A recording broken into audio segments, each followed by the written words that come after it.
আসসালামু আলাইকুম। আশা করি সবাই ভালো আছেন। একটা বিষয় আপনাদের সাথে শেয়ার করার ছিল। আজকে একটা ভিডিও দেখলাম, খুলনাতে একজন বিএনপির বড় নেতা বলছেন যে খুলনাতে নমিনেশন কাকে দিবেন সেটা তো নেতা ভালো জানেন। এখানে তো জামায়াত ইসলামের যে সংগঠন খুবই স্ট্রং, এদের সাথে কেউ কুলেও পারবে না। একটা জিনিস আমি ভাবলাম, এই বাংলাদেশে জামায়াত ইসলামের 1 কোটি 1 কোটি কর্মী সদস্য আছে। একটা জিনিস খেয়াল করেন, আচ্ছা 1 কোটি না ধরি, 50 লক্ষ ধরি। এই 50 লক্ষ মানুষের ফ্যামিলি আছে। আচ্ছা ফ্যামিলিও বাদ দিই,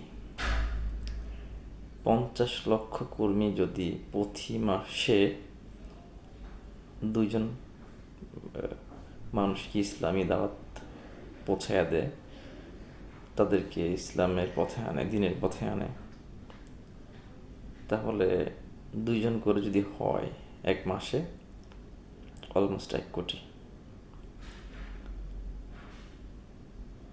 আপনি একটু চিন্তা করেন, ধরলাম 50 লাখ না 20 লাখ, ধরলাম 20 লাখ না 10 লাখ। এই বাংলাদেশে জামায়াত ইসলামের সাথে রাজনীতি করবেন? গায়ের জোর দিয়ে পারবেন না, জ্ঞান দিয়ে মেধা দিয়ে করতে আসতে হবে। অবশ্যই আপনাকে, আজকে একটা কথা বলতেছিলাম যে বাংলাদেশ জাতীয়তাবাদী ইসলামী দল,